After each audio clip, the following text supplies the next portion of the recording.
Next, from the state capitol, House Republican leader Tom Cross and Senate Republican leader Christine Radogno call on Governor Quinn to begin implementing the Medicaid reforms that were passed by the legislature this spring. This runs about 15 minutes.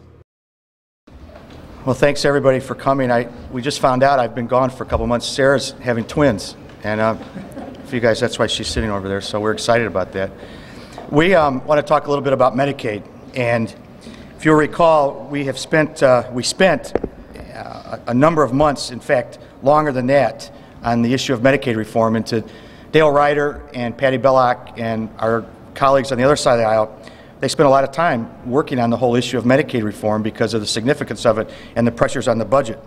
The governor, as he has said, and I quote from several articles, "I feel it is a mission to straighten this out for the next generation. We have to restructure our Medicaid and strengthen the pension systems. If we do that, we'll have more money for education, for public safety, for human services." And he continued for a period of time talking about the need to do Medicaid reform because it was landmark legislation. You'll recall in his budget address the need to get to the number of $2.7 billion to fill the hole on Medicaid. You have seen since the bill was signed in June of 2012, June 14th, the implementation of provider cuts to the tune of $300 million, the implementation of the cigarette tax to raise $700 million, the paying down of old bills. But one of the areas that we have not seen movement is the implementation of the cuts in Medicaid. And we are now 2.5 months past the signing of that bill. And if we are going to have to be able to fulfill our budget to get the numbers that we want, get to the numbers we want to, we have to have full implementation. And one of the areas that I use as an example is the issue of scrubbing that takes people that are ineligible on the rolls off. And that may be because of income, it may be because of residence, it may be because of age. And we plugged in, and again, to the credit to Dale and Patty and others, and again on both sides, and to Julie Amos, we plugged in a number of savings of $350 million. Some would have said we could have even gone higher than that. There are some that said we could save $700 million, but because of a collaborative effort, we agreed on the number of $350 million. To date, they have not even started the process, and other than to reach out to a company, and that we're now told it will not be until January of next year that they will start the implementation of the process of scrubbing. It's has been the pattern of this administration to come back before the General Assembly and say to both chambers, I need more money, we're not going to be able to get through the budget year. And we're saying fulfill the budget, fulfill the commitment on Medicaid. It is landmark legislation. Let's get it done. And you knew this was the issue. You knew it was something we talked about for months, if not years. And to put this off until January of 2013 is unacceptable. So with that, I'd like to turn over to my colleague, Senator Radogno, and then I think over to Senator Ryder. Thank you very, very much. Well, thank you. I think by all accounts, the Medicaid reform that was passed last spring was considered a bipartisan success. A lot of time was put in to making those reforms, and really a lot of time spent painstaking looking where we could control that program. Many of those cuts were very difficult, but the one area that I think there was a lot of consensus on, because it makes so much sense, is to make sure that those people who are on the rolls who don't belong there are removed from the rolls. So we're not talking about cutting eligibility of anyone's benefits that they deserve to have. We're talking about removing people who should not be on the rolls. And that's why it is so ultimately frustrating to have that very commonsensical piece of the legislation, one that really had a great deal of support from all quarters, be the one piece that is being so slow to be implemented. As was mentioned, we've counted on $350 million of savings from this piece of that program in the budget this year. What we don't want to come back to in November or early next spring is the need to have a supplemental appropriation to cover the Medicaid program again, because we haven't implemented the reforms that everyone's agreed to. This is something that is not difficult to do. It's not controversial, and so we need to encourage the administration, and it is their role, to get on it and pull the trigger and at least take advantage of the last full quarter of the year that we have in order to begin to affect those savings. Senator Ryder worked a lot on the details of this, so I'm going to turn it over to him to talk about how we need to get this thing moving. Thank you. Thank you, leaders. My name is Dale Ryder. I'm the state senator from the 55th District. I'm the Senate Republican representative on the Medicaid Advisory Committee that met for endless hours last fall, this past spring, and continues to meet to talk about ways to save the Medicaid program. And there are some who would hear me or others use that phrase and say, well, that's kind of overstating a little bit. No, it's really not. Illinois' Medicaid program owes more money to providers than it ever has by a wide margin in this state's history. When Medicaid providers aren't being paid, they drop out of the program, and that means less access for people who need the health care assistance the most. And that's really what we're here talking about. We are very disappointed in the pace at which Governor Quinn and his people have decided to try and implement the reforms that are necessary to save the Medicaid program. And the leaders have both talked about that a little bit. And really, I'm here as someone who sat in those hearings and sat in those meetings with representatives from the governor's office. It's not as if the Republicans or even just the General Assembly on a bipartisan basis rammed these reforms through the General Assembly and the governor's office is sitting there saying, well, we don't know what to do all this. The governor's office was active participants in all of these meetings. They agreed that the roles, as Leader Cross referred to, needed to be scrubbed, that people who make too much money or don't live in the state shouldn't be on the Medicaid program. They agreed with that. And yet here we are today in front of the House chamber talking about why it is the administration's not moving faster to implement these reforms. And there's two problems, two basic problems with their failure to move more quickly. First of all, as I said before, it's the will of the General Assembly. Everyone, Republican and most Democrats anyway, in voice, seem to recognize that you've got to reduce the liability in the program and the amount of unpaid bills to providers in order to save the program. But more importantly is no one spends more time talking about their concern for the neediest of the needy, for the people who need the program the worst, than Governor Quinn. Nobody spends more time behind a microphone voicing those concerns.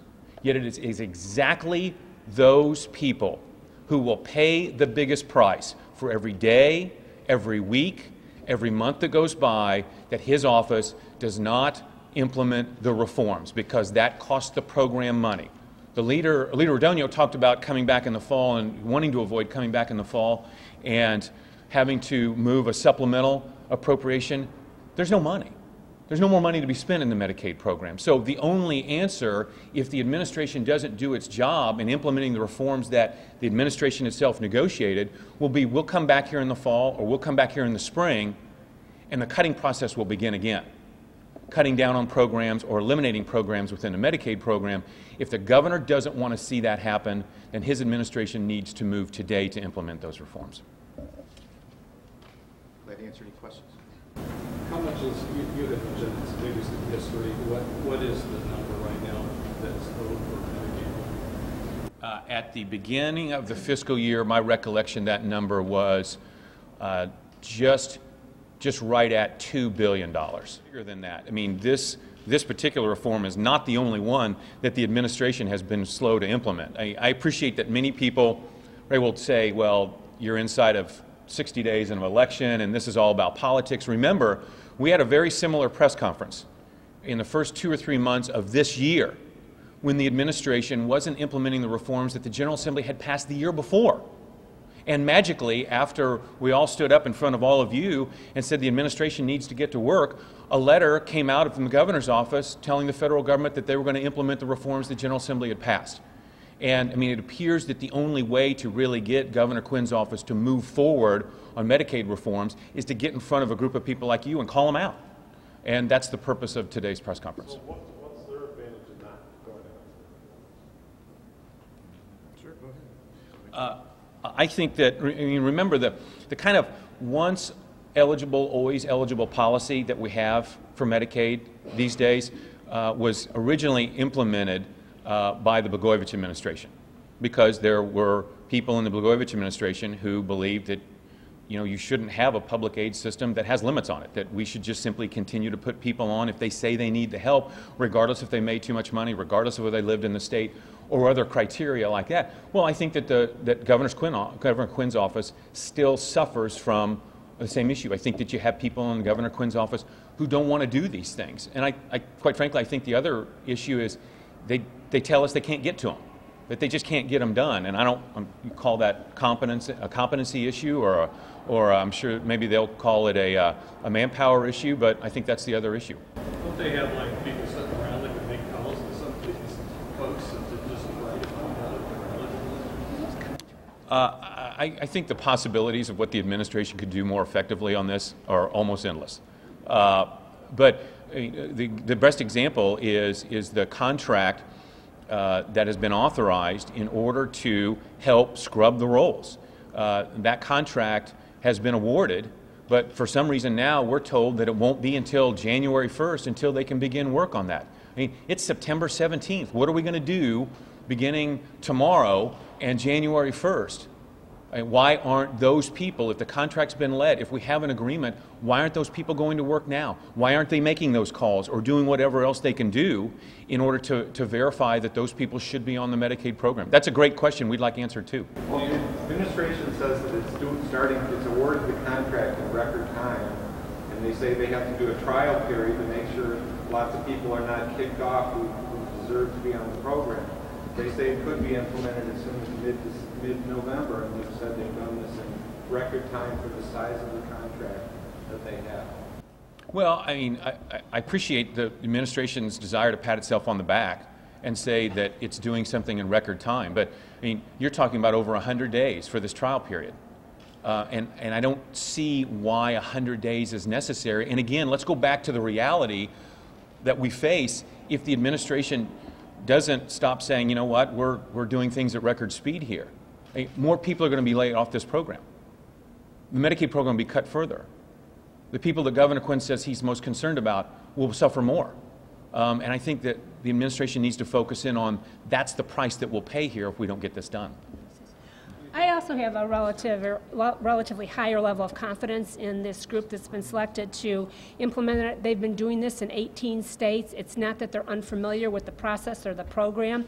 So it seems to us that the foot dragging really is on the administrative side. And whether that's because of a philosophical belief that no one should be removed from the rolls, whether it's because of the timing a few weeks before an election, I don't know. But again, there's no excuse. This was passed last spring. We've now lost the first half of the year, at least the first quarter. We shouldn't lose the next quarter getting busy on this. Do you think they're intentionally delaying because they're fearful this will cause an issue with people who would support Democrats? Well, I certainly don't want to assign motives to them, but that's certainly a question that you have to raise given the fact that there's no legitimate explanation for the delay. I would say yes. I mean, he started talking about this on this budget address. He said we have to cut 2.7. These guys were talking about scrubbing from day one. Everybody knows that's where significant savings are. It's no mystery. It's no shock. As Chris, I think, made a great point. Other states have done it. What else would be the reason? Is it as Dale says, either competency or it's politics? And I'd let them answer that. Does this have any impact on expanding Medicaid under the Affordable Health Care Act? It potentially could. The Affordable Care Act will place new burdens on the taxpayers in the Medicaid program. A Medicaid program that is up on its feet and fiscally sound will better be able to bear those additional burdens. Fiscally sound and up on both its feet, I mean, you can't use those terms to describe Illinois' Medicaid program. The quicker we get there, the better the taxpayers will be able to sustain what's coming from Washington. One other point, and Dale can maybe even elaborate more, but there's a history here of this administration. So maybe it is competence, and maybe it's politics. You could maybe attribute it to both, but on both the income verification issue and the residency issue, the passive redetermination issue, and the cost to go to emergency rooms, all three of those were part of a bigger package, and the implementation took significantly longer. In fact, some would question whether it's even been implemented to date on some of that. So This seems to be a recurring theme with this administration on implementing significant things that everybody on both sides of the aisle have said need to happen. Do you expect them to act a certain way now that you've gone public with this? Are they going to be reading and listening and watching? Launch into some kind of action?